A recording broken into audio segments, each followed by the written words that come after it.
Welcome to Beyond Death, where we examine near-death experiences from people that say they have died, visited the other side, and returned. Today's NDE comes from Kathy O, who states she suffered a self-inflicted death at age 16 and found herself unable to move on. Kathy continues to describe an amazing gift she was given to bring back with her. Let's get into it. I had a rough life as a child growing up. My parents were very strict with me, not allowing me to have any friends. They kept me in the house and even had a tutor coming to the house to school me. At age 16, I got sick of it all and just wanted to end my life. I took a whole bottle of my father's medications, which I believe had something to do with his heart. My mother had been out running errands. When she came home and found me on my bed, I was just barely alive. She called 911 and they rushed me to the nearest hospital. I was taken directly into the emergency room and they immediately began working on me. They were trying to pump my stomach for any remaining pills, hooking me up to machines, and etc. I could hear everyone talking and the doctors giving instructions to the nurses on what to do. Then I heard the words, "We are losing her." I could hear my heart barely beating on the heart monitor, and then it stopped. I was standing outside my body at the head of my body, but behind all the emergency room staff as they worked frantic to revive me and bring me back to life. I wasn't in any pain. In fact, I felt nothing.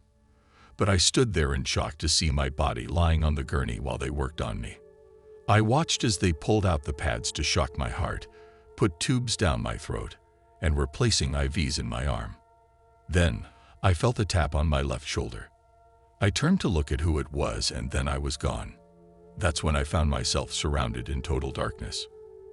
There were no floors, no walls, no ceiling. Nothing. I was huddled down with my arms wrapped around my folded legs and my head buried in the bends of my knees in a fetal position. Then I heard a voice. It was a deep voice, but it was comforting at the same time. I turned to look in the direction of the voice and saw a man standing there. He had no wings, so I assume he wasn't an angel. He was wearing a long leather coat that went all the way to the floor. His hair was combed back as if he had gel in it. The man was standing there and appeared as if he had something in his fingers, like he was playing with it or rolling it around. But there was nothing in his fingers, kind of like picking at his fingernails. He tilted his head towards me and said, "This isn't what you wanted, is it?" I was starting to cry and replied, "No, it was stupid and I was only trying to get attention." Then he said to me, "Do you see the light?" I looked around and far off into the distance was this light, like looking through a prism with rainbow colors generating from it. It was very far away and very little to see, but it was there. That's when he said to me, "Suicides are not allowed to receive the light. They remain in darkness." I don't know if he was using this as a scare tactic to frighten me, or if he was speaking the truth, but I wasn't going to question him. Then he spoke the words which I will never forget as he said, "Life is a gift and it's not up to us to take it." At first, I didn't understand what he meant, but later, I knew as I figured it out. He then said to me, "It's not your time and I'm going to send you back, but I am also going to put you to work for us. You'll know when the time is right and how to accept it and learn how to use it." I had no clue as to what he meant by that, but I agreed with him. I told him, "Thank you," and I was sent back. I woke up lying in a hospital bed, connected to so many machines, with tubes down my throat. There were heart machines, and so many sounds of beeping. I was hooked up to an oxygen machine, and anything else they could connect me to. But when I awoke, I heard voices. I heard sounds like I was standing in a crowded room, and everyone was all talking at once. It was like being at a party or a gathering. But the only people there were the nurses sitting at the nurses' station next to me. They weren't talking, but working quietly, staring at patient charts and writing down notes in them. I realized I was in the ICU unit and there were other patients in there with me. The nurse came over to check on me and noticed my eyes were open. She was excited and started asking me to blink, nod my head, move my fingers and toes. I had no problem doing any of it. I looked at a clock on the wall across from me, and it was showing 2 a.m. I was able to turn my head and look out a window. I noticed it was dark outside, so I assumed I had been out for just a few hours. My mother must have found me earlier, around 4 p.m. on my bed. I thought I had only been out until 2 a.m. that morning. I was wrong. The nurse told me that I had been in a coma for 32 days. She told me not to try and do anything strenuous and not to speak too much because I needed to rehabilitate myself. I was weak and my mind was a huge blank. I don't remember anything while being in this coma. Nothing. I had no dreams. I heard no noises. It was just one big blank.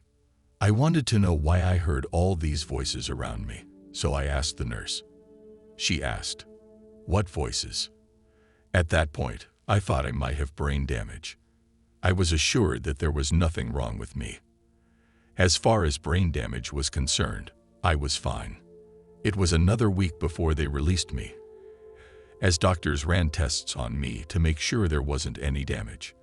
My parents came to visit and spent time with me. They were mad, of course, but soon realized that I wanted to have a normal childhood and to be treated right. Then I got released and sent home, but also was on doctor's orders to remain on bed rest and try to regain my strength back before doing anything. The voices continued, but not as much since I was at home.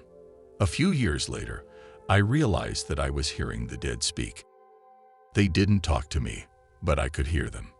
When I acknowledged them, then they were talking to me and excited that I could hear them and speak to them. It took years to figure it all out and learn to adjust to my new gift. I had to learn to shut it off, like turning off the dial on a radio to make the voices stop. Then I only would allow them to speak to me when I was ready or wanted them to speak to me. Now, being 58 years old, I use this gift to help the dead receive the light. I also help others who are wanting to end their life. I let them know it's not the way out, and what will happen if they do.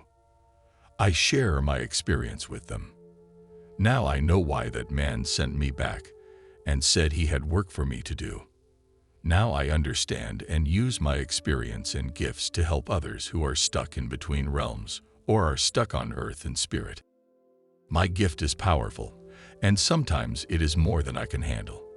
But I have proven to many that it's real and showed them to prove my point. I have made the ones who doubt, believe. Note from Beyond Death. I have included the link to Kathy's NDE in the description. Immediately following her NDE is a brief question and answer portion for those that wish more details. Let us know in the comments what you think about Kathy's near-death experience. As always, stay blessed.